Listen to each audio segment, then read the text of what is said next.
Hello, everyone. Welcome back to the Jack Weston MCAT podcast with your hosts, Molly, and for this episode, Jack. Jack, so excited to have you back for another Cars Reading Skills workshops. These are always so much fun to record with you.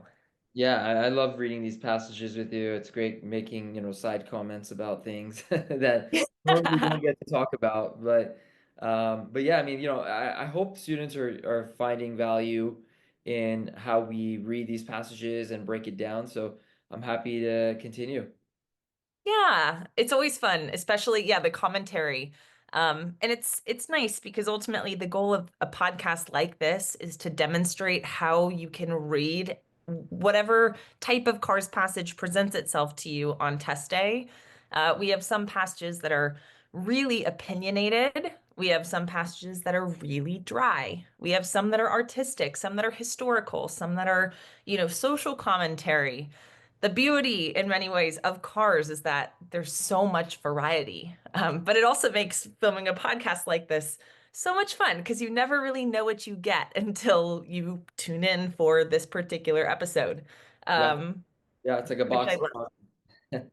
But yeah, I mean, no, this is exactly what I anticipated. We're gonna read passages that are very different and help students realize that look, not every passage is the same. You have to go with the flow and just pick out the most important parts of each paragraph. Yes, absolutely. So, for any student that's wondering what passage we're going to do today, we will always be doing our Jack Weston daily passages. If you aren't familiar, we post new Cars passages every single day to our homepage for free. We will include the link to the this particular passage in the description. But if you want, you can check out our website, jackweston.com. And every single day, you'll see a new Cars passage. So, this passage that we'll talk about in today's episode is from June 2nd. It's called Mutiny of 1857. So, you can kind of tell at a very basic level what we might be talking about with Mutiny of 1857. Probably more of a historical passage than, let's say, an artistic passage, but we'll see. Jack, what do you think we're going to learn in a passage like this? Yeah, I speak to students every day, every week that have a hard time with history passages. And the Yes. reason why is because usually when you think of history, you think, okay, this has been done and I just need to memorize it and remember it. Mhm.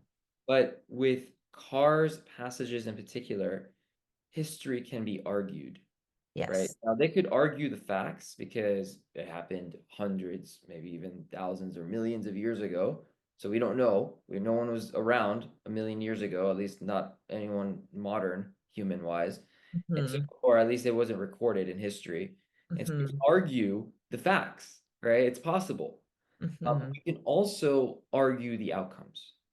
So we could all agree on what happened, but disagree on what it led to Yeah. from a human condition, right? Yeah.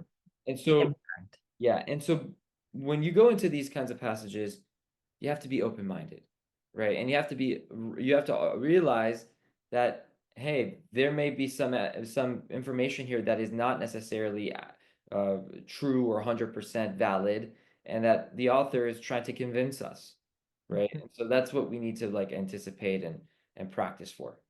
I love that. Yeah. Every time I'm working with students in cars and we talk about history, one, so many students hate history for exactly that reason. They think that there's no arguments. They're so hard to read. They're boring. It's just a bunch of facts. But I think what you're saying is so profound. Every Cars passage is an argument. Some are easier to notice than others. Some use a lot more direct language or a lot more extreme language. But at the end of the day, every single one of these Cars passages is a work of persuasive writing. You just have to figure out what are they trying to convince me of? Because every passage will have arguments, things that are not objectively correct. And I love that we've been doing a couple history passages over the past couple episodes because I think it's more important than ever, perhaps with history, to highlight that every Cars passage has its arguments. So I'm excited to get into the passage for today. Again, if this is your first Cars reading skills workshop, episode. Know that we'll go through this passage sentence by sentence, paragraph by paragraph. We'll go through what you should be pulling out of each sentence. And if there are any sentences that are more important than others, we'll talk about where those are and why. If you'd like to give the questions a try, we encourage you to do so. You can click on the link in the description or navigate to the homepage. In this case, there are 5 questions associated with this passage. So definitely give those a try if you haven't already, to test your understanding of the passage that we'll talk about today. Again, it's from June 2nd. It's Mutiny of 1857. All right. What do you think, Jack? Are we ready to get started with paragraph 1? Let's go for it. Let's do it. All right. Our very first sentence of our passage says, the Constitution of British India's government prior to the uprising of 1857 was full of contradictions, mostly in terms of its cultural symbols. Okay, cool. So we're talking about the Constitution of British India, right? I'm visualizing I'm American, the US Constitution, like an old document. It could also be talking about Constitution like the makeup, right? But we're saying it's full of contradictions, symbolic contradictions. So we get our context, which is British India, and then we get this argument about it, that it's contradictory in some way. I don't really know what is contradictory about it, but I'm going to look for that in the next couple sentences of this paragraph and see if they explain why it's contradictory. Yeah, yeah, no, that was great. I mean, Constitution, we all kind of know what that is, right? Some sort of governing documents, governing laws. And then British India. That's kind of weird. British India. Well, Britain colonized India, so it was kind of under the control of Britain. And it's talking about prior to an uprising, Mm-hmm.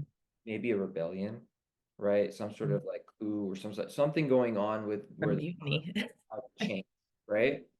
Of 1857. So, and also there's a lot going on. So they're saying the Constitution had contradictions before the uprising. Mm-hmm. That's what we need to know, right? And it sets the stage for the topic. The topic is probably going to be about the government. It's probably going to be about the rebellion, and we need to be in the right mindset to capture this information, right? And if you're rushing through, you're not processing this, right? Because it's so random. Like why? Like out of nowhere, we're now talking about the Constitution of British India's government. We're talking about an uprising. You have to be mentally ready to focus and put yourself into this author's kind of like environment, right? And so take your time reading that first sentence. I always recommend that to my students. Take your time, read it slowly, get yourself, basically situated into the passage. Mm-hmm. I think that's great advice. Okay, well, let's see what we choose to focus on, because you're right, that first sentence had a lot going on. Let's take a look at the second one. It says the British were ruling India, but all the symbols of government suggested that the Mughal emperor was actually in charge. We have a semicolon, so we'll pause there for a second. So, in case you didn't know that the British had colonized India, here it clarifies, right? The British are ruling India, but basically it doesn't sound like it, right? The governmental symbols or the cultural symbols from the sentence before say that they weren't ruling, that the Mughal emperor was actually ruling. So maybe this is one of the contradictions, right? That's what I'm getting from this is, hey, these symbols are saying that the power rests with India instead of Britain. Um, and of course, we stopped at the semicolon. What comes after is pretty short. So to clarify, it says, in fact, the emperor claimed he was divine. So again, kind of fits in that same situation. The cultural symbols are saying that the Mughal emperor has the power. It's not the British, which could be one of these contradictions. Yeah, yeah, exactly. So that's the contradiction. Maybe Britain is in charge, but for whatever reason, the symbols of government were suggesting that the Mughal emperor was actually in charge. So yeah, that seems to be the context of the contradiction. Hmm. All right, let's finish up paragraph number one. There's only one sentence actually left to read. It's a shorter paragraph. It says the rebellion of 1857 resolved those contradictions by leading to the desacralization of the Mughal emperor by brutally demonstrating the power the British had to coerce Indians and by establishing the myth of superiority of the British character over that of the disloyal Indians. So, kind of a longer sentence, but we're saying the rebellion fixed the contradictions, right? The contradiction was that the British were ruling, but it seemed like the emperor was ruling. They fixed this. They reasserted their power. They desacralized the emperor, and they basically again established the myth of superiority. Basically, the British took the power after this rebellion. A longer sentence, kind of a list of what's going on, but to me, I'm seeing a transfer of power sort of alluded to with this rebellion in that last sentence. Right, especially the perceived authority, right? The perceived Yeah. authority was the Mughal emperor because he was divine. So something about him was godly, right? But something happened, brutal demonstrating of the power of Britain led to, okay, actually, no, he's not divine. And, it created this false sense of Britain being superior over Indians, right? And so, yeah, that's exactly it. That kind of maybe resolves the contradiction here, right? Hmm. But yeah, cool. Yeah. So there were contradictions. Maybe the rebellion is kind of changing things. The contradiction has to do with power, right? That's what I would be getting from this first sentence or from this first paragraph. Um, okay, well, we've got a pretty solid stage set. Let's take a look at our second paragraph and see what else we learn about this uprising. So, paragraph two, the very first sentence, says the trial of the emperor following the defeat of the rebellion formally announced the transformation of rule. So, it sounds like, following the defeat of the rebellion has already happened. Now we're trying the emperor, presumably like in court. I'm kind of visualizing a courtroom here with the emperor on trial. And this is announcing transformation of rule. So again, it's kind of feeling like the power is shifting hands after this rebellion. Now we're just saying it's specifically relating to this trial. So we'll see what's going on with that. Let's see. Our next sentence says the bringing of a king to trial means those doing so believe this is an act of justice and an explicit denial of the king's claim to rule. All right. To me, that sounds pretty much pretty similar to what this previous sentence was saying. What do you think, Jack?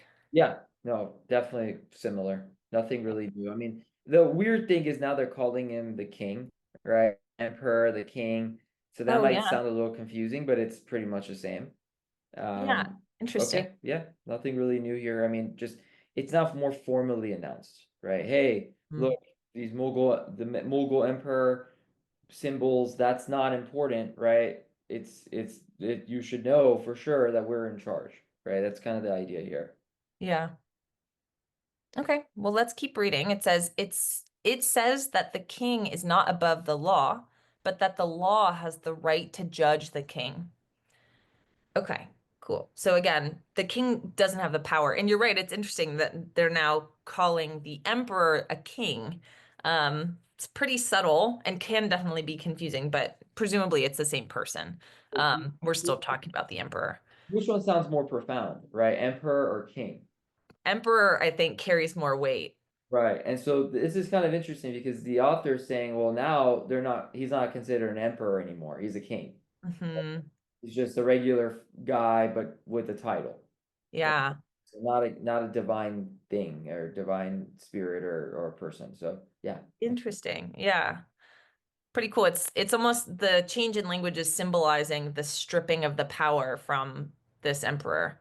Right. Really interesting. And it's subtle too. It's a subtle choice by the author, but cool to pick up on. So we're saying again, we're stripping the power of the emperor into this king that's on trial. It says it's all the more shocking turn of events when the king claims he is divine.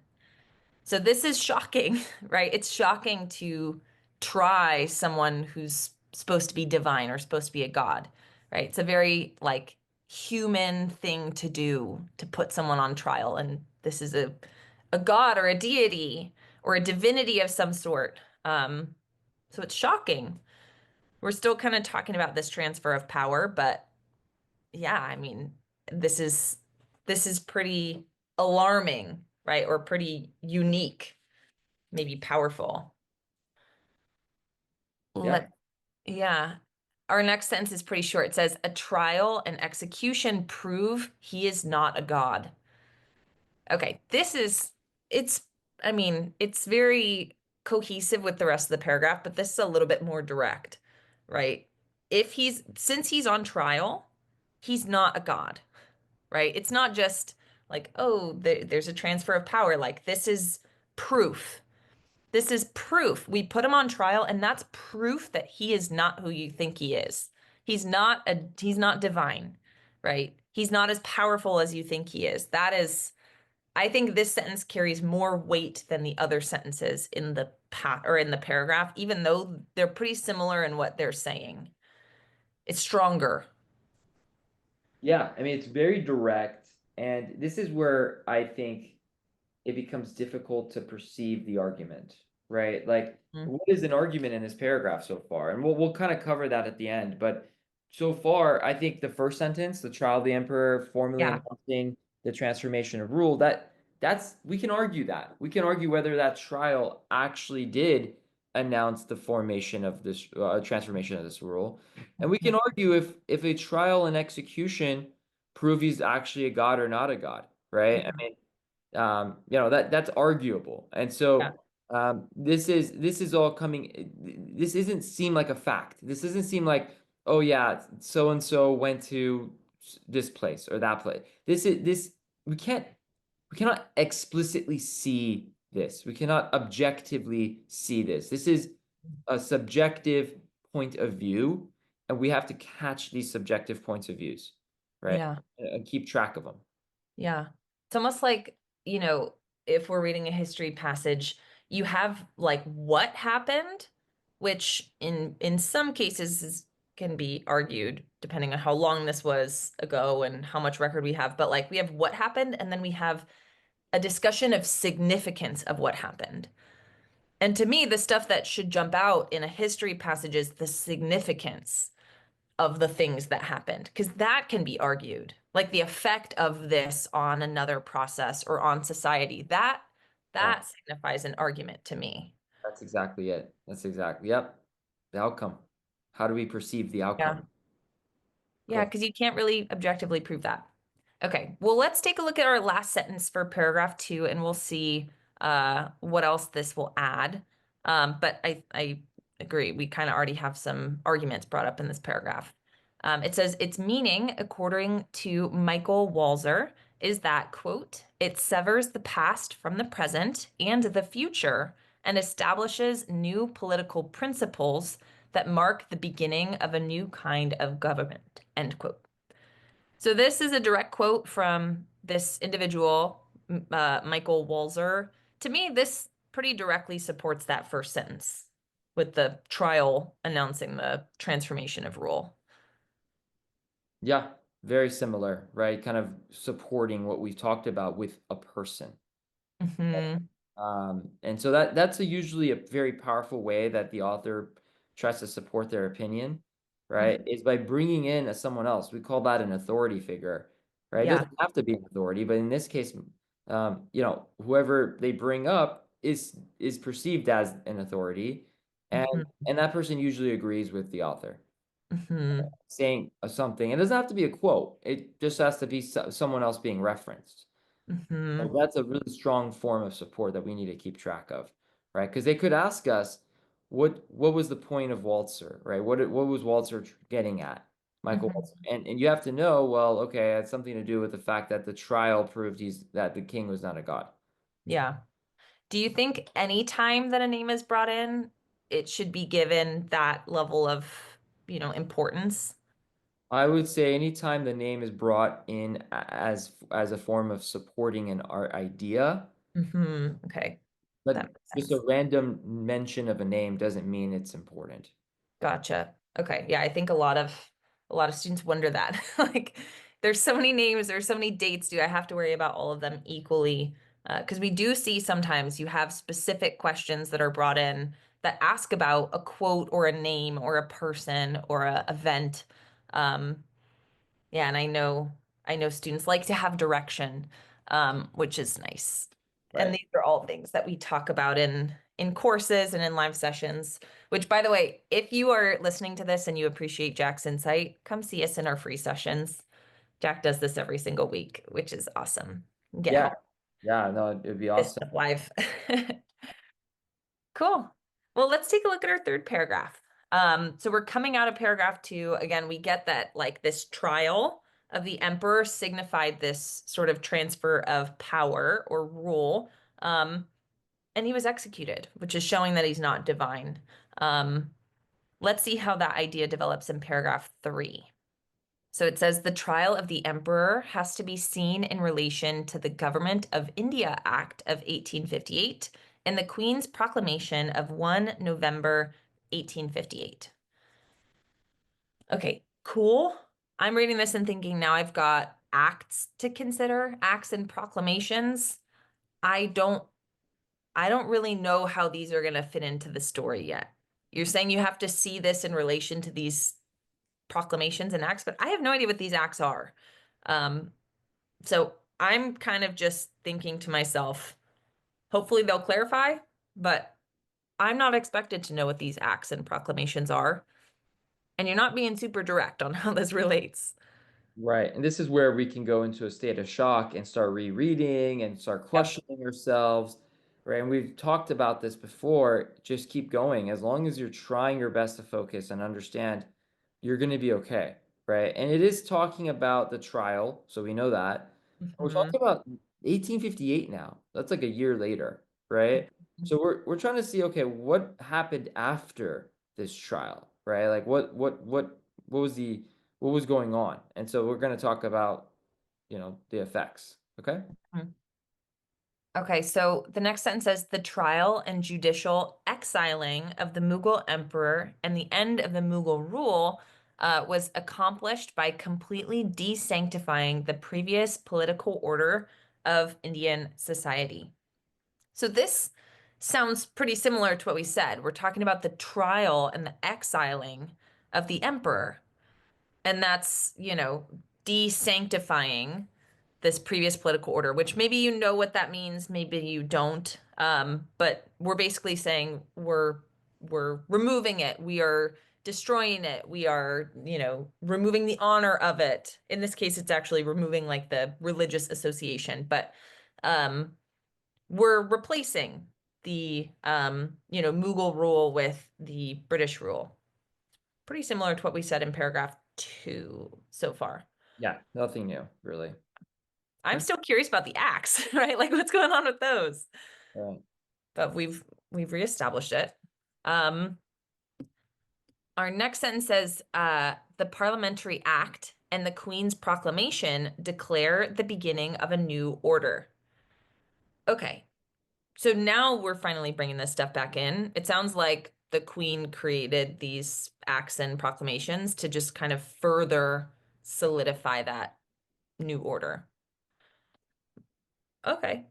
Yeah, I it's mean, pretty consistent with what we would expect, right? So new laws, new rules, okay, new order, new government.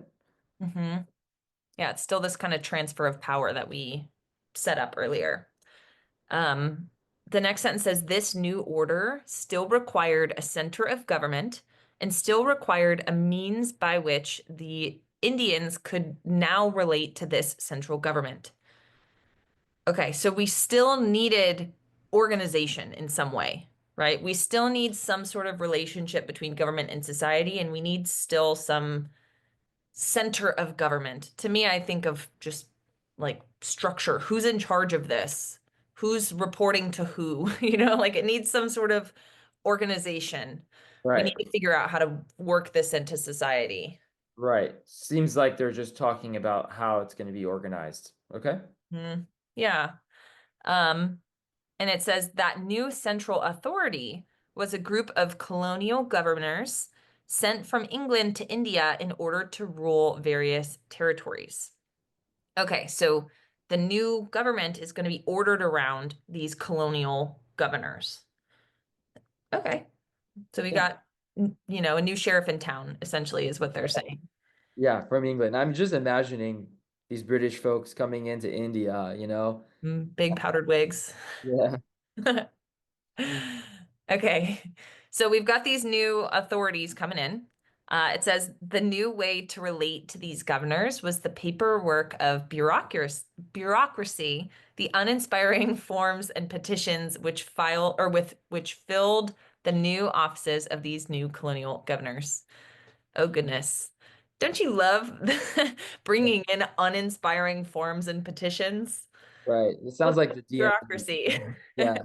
DMV, getting your passport and stuff, Mhm. all that paperwork you have to do. Lines and papers and forms and yeah. Okay.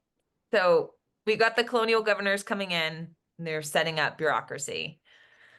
Yeah, so this is kind of the argument, right? Is that this is the new government. The new government is paperwork. Hmm. That's the new way, because we that's subjective. We don't know if that's the new way to relate these governors, right? I mean, like we don't know if maybe governors had a different way to relate to their masses, right? The masses. It could have been through propaganda. It could have been through some sort of writing that they have had to do, or some sort of religion, or some sort of political way of approaching it. But instead, the author is saying, look, no, these governors governed through paperwork, essentially, right? That's how they related to their population. Yeah. It also almost seems like part of the argument is like now that we've taken the emperor out, there's sort of this power vacuum that we had to fill. This was how we filled it. We used the government or we used the colonial governors, we used the paperwork. Like this filled that vacuum that the emperor left when we stripped him of all his power, right? So yeah, these are all ways that we can understand arguments in history passages because I know it's such a nightmare for most students. Because most students would read this and say, "Oh, okay, this is all factual. What am I supposed to care about?" Right. Yeah, I mean it's hard to pick this up. It's not easy, and you have to be very careful, and you have to look for it. You have to be on the hunt, Yeah. right? That's how I like to teach this is you're hunting arguments, you're hunting ideas, you're hunting subjective points. And seems pretty subjective because we don't know if that's the new way to relate these governors, right? And that's the author's position that we have to keep track of. Hmm. Okay. Well, let's look at paragraph 4 and we'll see what else we learn. The first sentence says, far from getting rid of mythological symbols associated with ruling, the defeat of the rebellion transferred the symbol of ruling to the British administrators. Interesting. So we get this transfer of symbolism, but I think even the first little sentence fragment, right, our transition phrase, this is far from getting rid of them. We're far from getting rid of them. Rather than getting rid of them, we've simply transferred them. So we didn't destroy these symbols when we stripped the emperor of his divinity, right? It almost sounds to me like they're saying that that symbolism is now attributed to the British. Yeah, it was related to who? That kind of mythological uh, This symbol was related to the emperor. the emperor, right? Now Mhm. it's changing to the British administrators, which is mind-blowing. Like, how Yeah. is that possible, right? Because we can bring in our bias and go, well, these mythological things have to be associated to natives, right? The native being the emperor, right? From India, right? Potentially. Here, it's now suggesting something totally radical, which is that these symbols, these mythological symbols, are associated to these new British administrators that come from England, right? And Mhm. so we need to have an open mind. And we have Mhm. to understand that our bias, our perspective, the way we think things should happen or have happened is not necessarily important or accurate in this case, right? And this is sort of a 180 because the whole time the author's been talking about how there's been a change, how, now it's kind of gone. It's had sort of been suggesting it's gone, right? It's been really it's changing, but we didn't know how it really changed, right? We couldn't assume anything. We kind of know it's bureaucratic. We know it's based on these new people, but in what way? And the author is saying it's in the same way, right? With these mythological symbols. Mhm. All right. Let's look at the other sentence in this paragraph. There's actually only one other. It says, for Englishmen in the latter half of the 19th century, traveling in India as visitors or in the course of their duties, there was a regular pilgrimage to visit the sites of the great events. So the Delhi Ridge, the Memorial Well, and the gardens in Kanpur, capped by the Angel of Resurrection and the residency in Lucknow. Um, okay. So we kind of get that these Englishmen are having this pilgrimage to visit these important sites. I mean, the great events, I'm assuming that's talking about the mutiny. I don't know if it could just be great events in Indian history, but we get that there's some sort of pilgrimage going on with these English visitors, essentially. Yeah. Yeah, I mean, it seems like, I mean, if you look at what it says, the Delhi Ridge, right? Um, and all the other parts that they mentioned, it sounds like these are kind of important historical, mythological places, right? Mhm. And so there's some sort of pilgrimage, some sort of association with mythology potentially. And so yeah, it seems like the idea here is these governors, these bureaucratic governors of India relied on mythological symbols, right? Okay, cool. Cool. Yeah, pretty short little paragraph there. And in fact, the other paragraphs that we have left are a little on the shorter end too. So let's look at paragraph 5. It says, there were important sites back home too. Okay, short and sweet. Not much we can get from this. Back home, I'm guessing they're talking about the British. Since we were talking about important sites in India in the last paragraph, I'm assuming, or I'm, reasoning that we might be talking about important sites in England that could relate to this. That might be back home. But other than that, I feel like a sentence like that is a transition. We're changing context, but we need more to Yeah, figure out where to go from there. right. Okay, let's see what the next sentence says. Tombs, memorials, and statues in European churches. So yes, we are going away, right? We're in England now, or Britain. Marked for the English the martyrdom, sacrifice, and ultimate triumphs of military and civilians whose deaths made British rule in India sacred. Okay, so to me, I mean, coming out of paragraph 4, we were talking all about symbolism, these mythological symbols. It almost feels like these tombs and memorials and statues that are, kind of symbolizing these traits, the sacrifice, the triumphs in British or in, of British rule. It almost sounds like this is kind of a symbol too, right? We kind of have symbolism in um, Europe too over this, relationship between the British and the Indians, which is Right, interesting. right. Okay. The last sentence of this fifth paragraph says the new governors ruling India were not simply logical and bureaucratic. We have a semicolon. They're not just logical and bureaucratic like they kind of alluded to earlier when they first introduced colonial governors. Um, to me, I'm like, well, what are they? Right. So we'll look after the semicolon. It said they relied on their own mythological symbols of government. Hey, that's like exactly what you said about paragraph 4, Jack. Pretty directly stated here. Yeah, I mean, well, now it's not just, they're not just doing it because of India. They're actually doing it because of their own country, right? Like Mhm. their own rule in India is sacred to them, right? Yeah. And so it's sort of the same thing, right? It's just it's the same coin but the other side, Mhm. right? And so Yeah. it's not changing much, but it's giving us more context that allows us to understand that this was in fact the way they were doing things, right? It's sort of saying the exact same idea that these British governors relied on mythological symbols to rule, right? It wasn't just India; it was also the ones back at home. And so Yeah. it's sort of different, but not really. I mean, it's just going into more of the same information.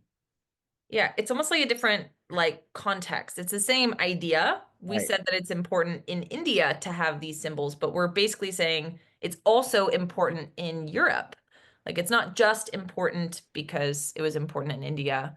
It's more sort of universal to these two locations. But it is the same idea. I guess just applied to a new place or just more comprehensive than maybe it was earlier set up to be. Right. Right. Okay. Yeah. Cool. But yeah, I think it's super valuable to recognize that it's kind of the same idea. Um, okay, last paragraph, just a couple sentences left. It says to the English from 1859 to the early part of the 20th century, the change of government in India was seen as a heroic myth embodying and expressing their central values. Okay, this I feel like is more of a um it's more directly talking about like how people saw something or the impact of something on a society, right? This isn't really a fact. We're saying the English see this, government takeover after the mutiny as a heroic myth that embodies all their values. Like Right. who did they send out a survey in 1859, a Google form? Like how do they know this? Yeah, exactly. Very How did you subjective. know? Right. Right. We don't know. I mean, this is all, I always say like this is an internal kind of idea, right? It's projected from ourselves. And so that's how I Mhm. know this is more of an argument because it's not external. It's not something we can all see, right? Yeah. And even then, even external things, if it's really, really old, no one was around to see it, that could also be argued, right? But for the most part, they're gonna stick to, hey, here are the facts, here's what happened and here's how we interpret that. The interpretation is subjective. Yes, absolutely. So, okay, maybe this has something to do with their values. We'll see what I'm curious about what the values are, but it's heroic. Okay. The next sentence says it explained their rule in India to themselves. So maybe they're saying this story, this heroic myth, like gave them the reason why they're there. Right? Like this almost, it sounds like it's like justification. Like Right. this is why we're doing this. Yeah. Yep. Okay. It says these symbols showed the English to be concerned wholly with sacrifice, duty, and fortitude. So maybe these are some of those values, right? The fact that they invaded India shows or demonstrates or proves that they are concerned with sacrifice and duty and fortitude. Again, this is what the author thinks the English attributed to this government takeover. These are all pieces of that same argument. Right. Okay, let's see. Above all, ooh, love sentence that includes that. Above all, or more important than the other stuff, it symbolized the ultimate triumph over those Indians who, according to the English, had threatened properly constituted authority and order. So above everything else, right? Most importantly, it showed the ultimate triumph over somebody else, over the Indians. So we're concerned with sacrifice and duty and fortitude. And, we have this reason to be here and to invade, and it's heroic. And it's heroic because we've triumphed over these people who, you know, didn't have proper authority or order. So it's Right. Again, it's justification. Yeah, justification, kind of saying, look, we're using these mythological kind of events or attributions to kind of show how we're ahead or how we're the authority. Hmm. Is what the Mughal emperor kind of did, right? Try to use the mythological stuff to provide context as to why they're important, right? Hmm. Okay. All right, we're on our last sentence. The passage went by so fast. We're already almost done. The last sentence says the symbols by which the English did this were no less mythical than those used by the Mughal emperor to proclaim he was divine, which is exactly what you're saying, right? We're using the same types of mythological symbols to prove that we have the power, right? We talked about power transfer. That was kind of our, opening paragraph one, paragraph two idea, right? This power transfer from the Mughal emperor to the British. And it sounds like the symbols that are used by these governments are really how the governments are set up. This is how they proclaim their power, which is super interesting. The whole passage kind of fits together pretty nicely. Right, right. I mean, it's a hard read. This is not that easy to read, but if you're careful, you will catch this idea, this 180. I think the most important sentence was the fourth paragraph, right, where it says, far from getting rid of mythological symbols, right, the defeat of the rebellion transferred the symbols of ruling to the British administrators. That's the most important sentence, I think, of this entire passage. And Hmm. you won't understand that or catch it unless you read the whole thing. I always Yeah, get questions around, should I read the questions first? I think that's redundant because and yeah, also can confuse you because yeah. understanding the questions is very difficult if you don't read the passage. You won't Yes. understand the context behind the questions. And Yeah. you have to go back and read the question again. Hmm. So it kind of takes twice as long, and it could also confuse you. And ultimately, the whole passage is important to read to understand what's going on. Yeah. You can And it pinpoint makes you fall for traps. exactly. Yeah. So I would always recommend do what's normal, right? Be normal, right? Read the passage on the left side of the screen, and then read the questions and answers, right? But ultimately, a difficult passage unless you're careful and you're open-minded and you don't bring in your biases and you really pay attention, right? I think Yes. here. And this is practice. This is where practice can really help. Hmm. Yeah. And definitely, again, now that we've read the passage together, we understand this main idea, right, about the reliance on the mythological symbols, right? Which again, if you didn't catch in paragraph four, we definitely want to work on our reading and our identification of arguments, but we also mention it again in paragraph five and six. So the author's going to repeat ideas that are important to them pretty often. But now that you have this idea in mind, right, definitely check out the questions. Make sure you're comfortable applying this information to MCAT CARS questions because those are also difficult. Um, but I love that you bring up, right, do the passage first because the questions most often are not super granular. Some of the answer choices might be, but that doesn't mean they're always right. Um, I remember one time, I tried this when I was studying years ago. I tried reading the questions first, and I got so overwhelmed because, just like you said, Jack, I didn't know anything about the passage.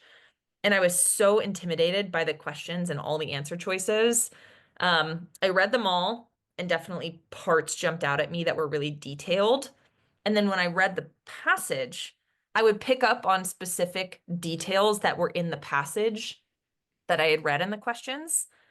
And then I thought those were right. And I Yeah. basically selected a bunch of details for my answers. And I remember very distinctly I got a 0 out of 6 because I picked only things that were so narrow and in really confusing sentences.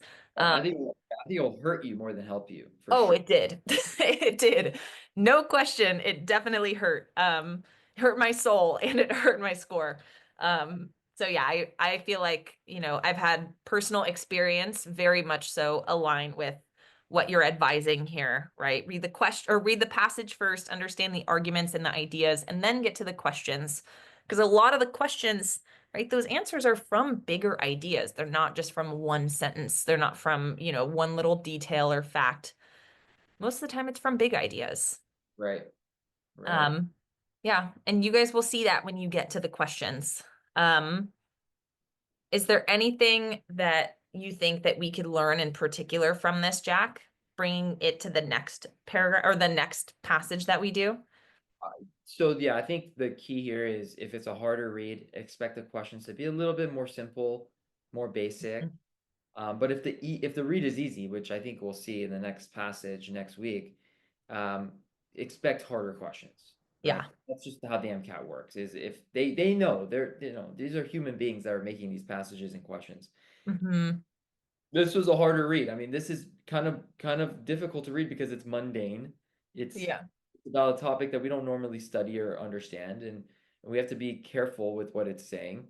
But if the argument is really obvious and the ideas seem very obvious and everyone can understand it, questions are going to be more tricky. Yeah. All right.